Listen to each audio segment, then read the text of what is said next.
Welcome back to the Gridiron Expert. We are entering the final weekend of the regular season, which means that college football playoff resumes are being finalized and conference championship berths are on the line for many teams across the country. And that is certainly the case out in the Pac-12, where we are bringing you our game of the week between Washington and Oregon, the winner clinching the Pac-12 North and advancing to the Pac-12 championship game. You know, it's not very often that we have a matchup on here between two unranked teams. Granted, Washington and Oregon were both ranked just last week. But this is a big deal. This is a big deal. A rivalry game to begin with, and certainly going to hold a lot more weight, again, with the winner advancing to the conference championship game, one that many thought Oregon had locked up before the season even started.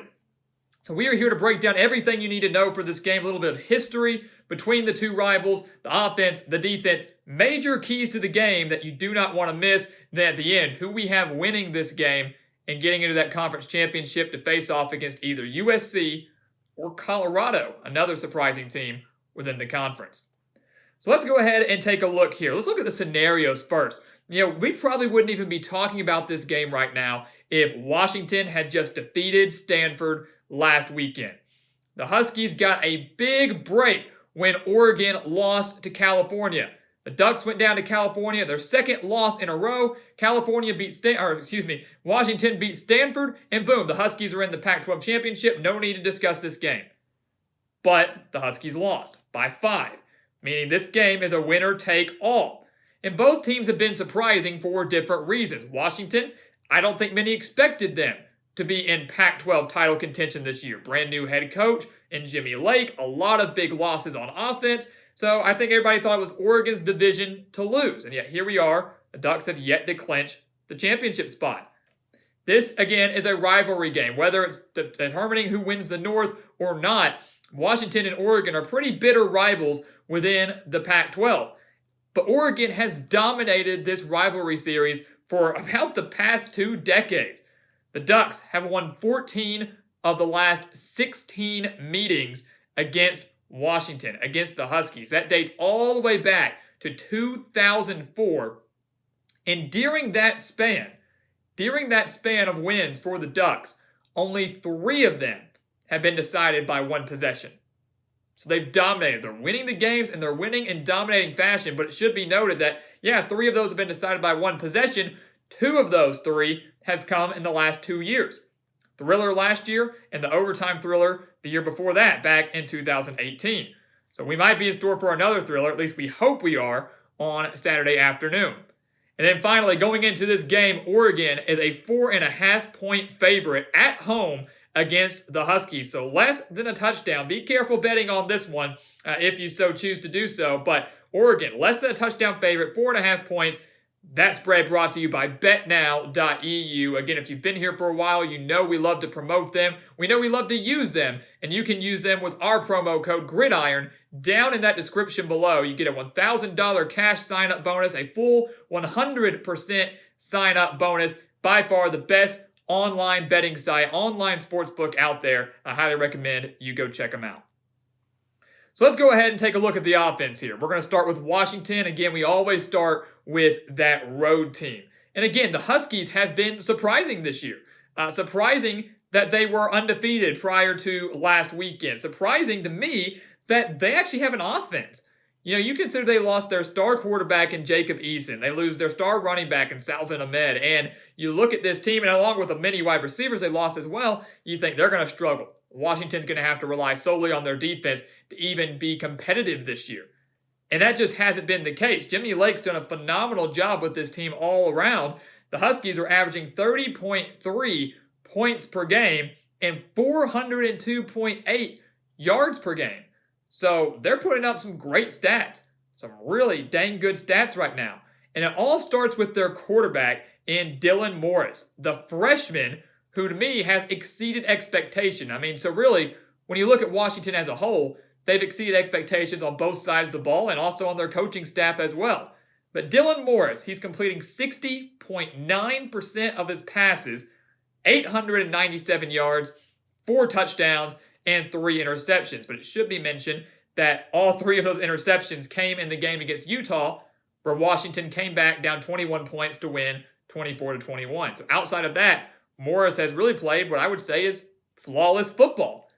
The Huskies are also averaging 176.3 rushing yards per game. So very, very balanced offense here, which is key and usually typical of a Washington team. We even saw that back under Chris Peterson. But they're led by their running back, Sean McGrew, the senior, 227 yards on the year and 4 touchdowns. So you look at this Huskies team as a whole, at least offensively, they're not the most dominant offense in the Pac-12. They're not the most electric. They're certainly not the flashiest. They only have 2 touchdowns of 30-plus yards this year. They're not scoring on these big electric plays. They're not really a big play type of offense. But the Huskies are efficient. They want to wear you down, and they will wear you down, and usually will get points out of it. Whether it's 7 or 3, they're going to score, and that's going to be an issue for this Oregon defense, and we'll talk about that later on in this video. But they're efficient, they move the ball extremely well, they're balanced, and that is the key to having a good offense. You want to be balanced and not be one-dimensional. Jimmy Lake has certainly instilled that with his program. Oregon, on the other hand, you take a look at their offense. Post-Justin Herbert life has not been too kind to the Ducks. It hasn't been horrible, but certainly has not been what they were used to. Honestly, the word around Eugene and the word around some Oregon fans is they're relatively pleased with new offensive coordinator Joe Moorhead. Relatively pleased with his play calling, certainly better than it was last year. The offense looks a little bit different, I would say, than it did last year. The results just are not the same. The Ducks are averaging 34.2 points per game, and like Washington, they're very balanced offensively. 277.8 passing yards per game, 189.2 rushing yards per game. They are led by a brand new quarterback as well, Tyler Shuck, who kind of burst onto the scene, guys. I mean, he has major shoes to fill following the departure of Justin Herbert. And I think Shuck's done a pretty dang good job. Over 1,300 passing yards this year, 11 touchdowns to just 4 interceptions. So overall, he's taken relatively good care of the football. And he's also shown some dual threat ability as well, with 256 rushing yards and 2 rushing touchdowns. He's rushed for over 50 yards in 3 of Oregon's 5 games this year. You also look at Oregon's offense a little bit. What surprised me the most is the kind of disappearance of C.J. Verdell. He has not looked like the player we thought he would be and the player that he was last year. He's not even the leading rusher for Oregon right now. So C.J. Verdell, not been very, electric. He's been very quiet this year, but Travis Dye has stepped up in a big way. And we knew he was a veteran. We knew he was going to play a major role in this Oregon offense. Travis Dye leads the Ducks in rushing, 336 yards, just 1 touchdown, but does average 7.5 yards per carry, 7.5 yards per carry. And the final point I want to make on Oregon here is they are more electric than Washington. They are a little bit faster than Washington. And a key edge that they have on the offensive side of the ball is the wide receiver edge. Shuck's a pretty good quarterback. He's only going to get better with time.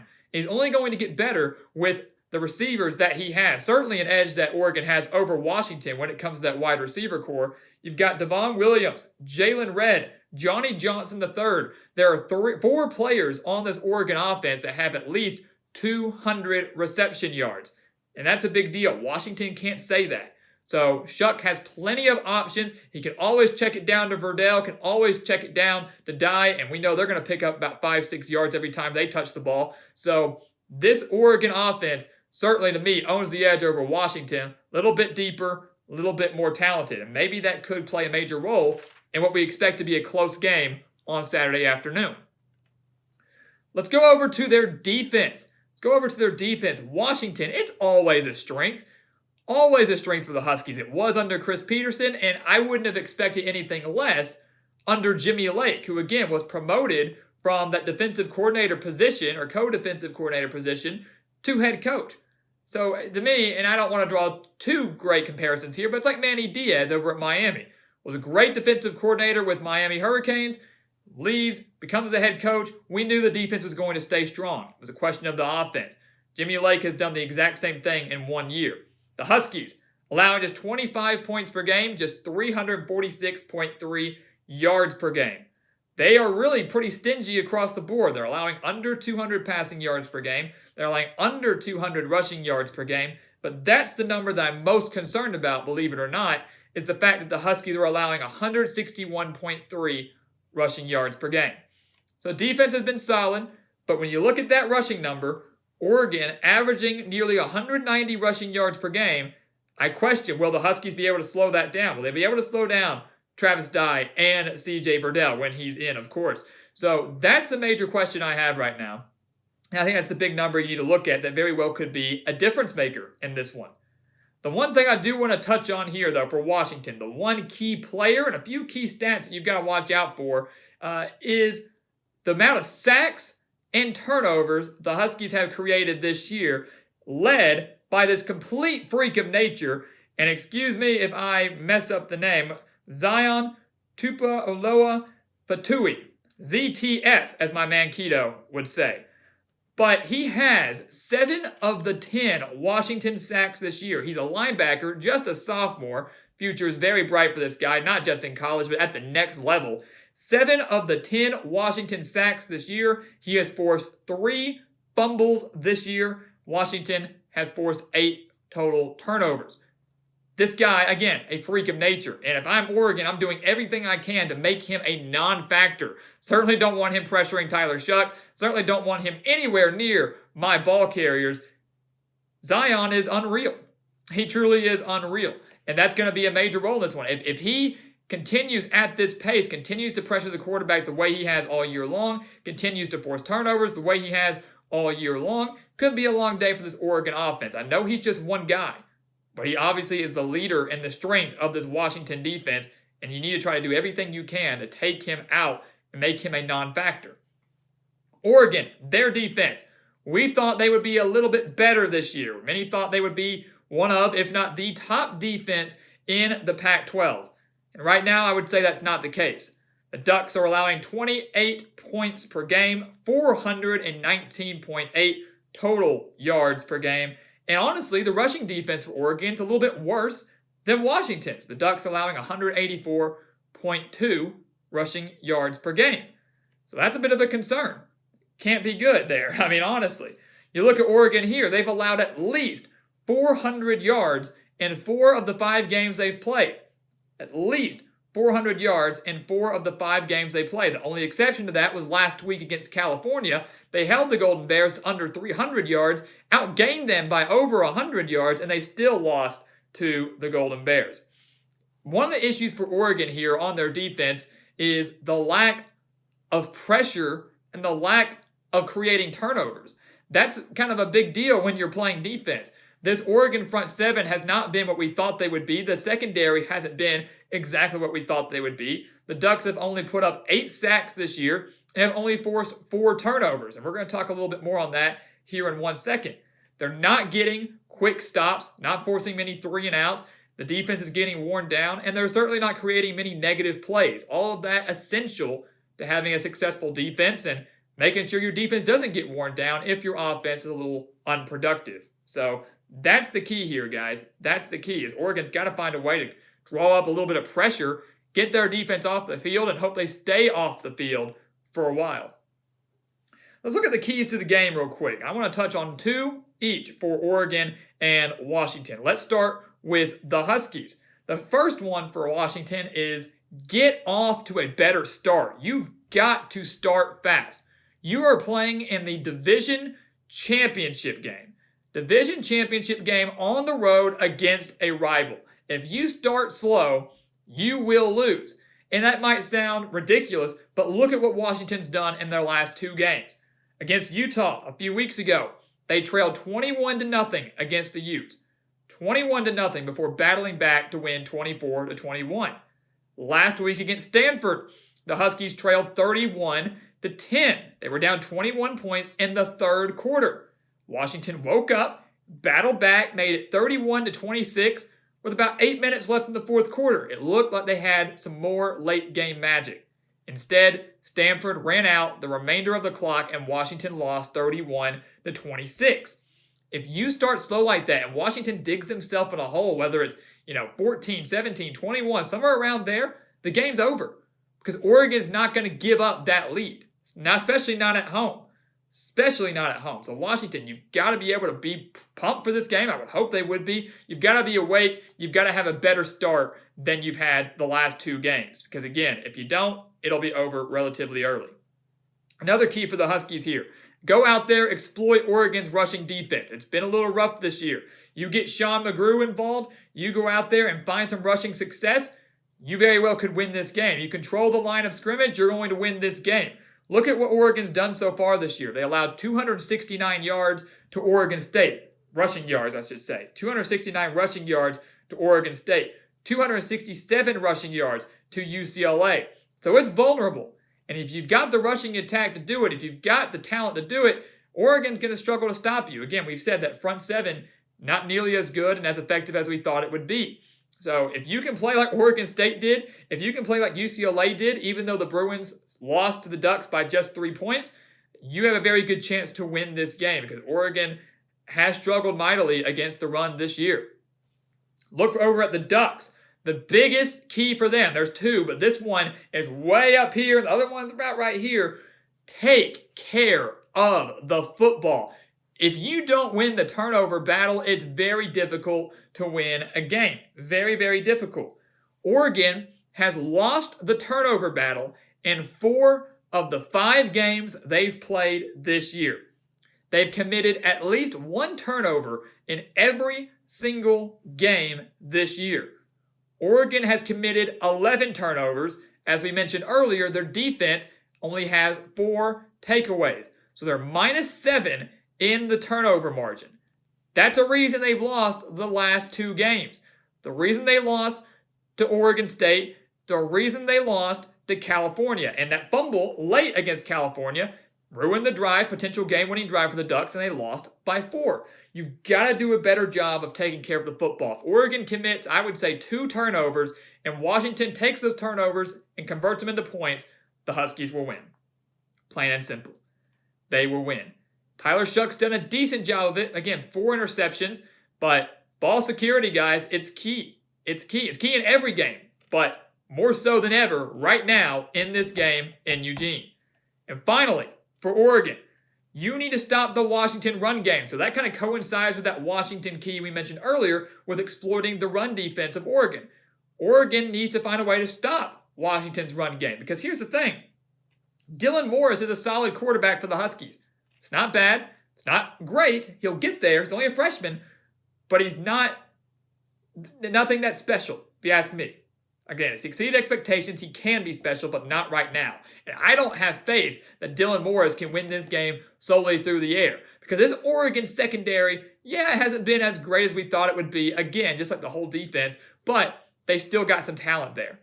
They still have some talent there. They still had the capability of picking him off once or twice. Again, he did have 3 interceptions in that one game against Utah. If Oregon can get 1 or 2 interceptions off of him, I think they win this game. I don't think Dylan Morris can lead the Huskies to a win here solely by himself. So if Oregon can take away the run, stifle a little bit, play their best defense against the run they have all season long, they will win this game.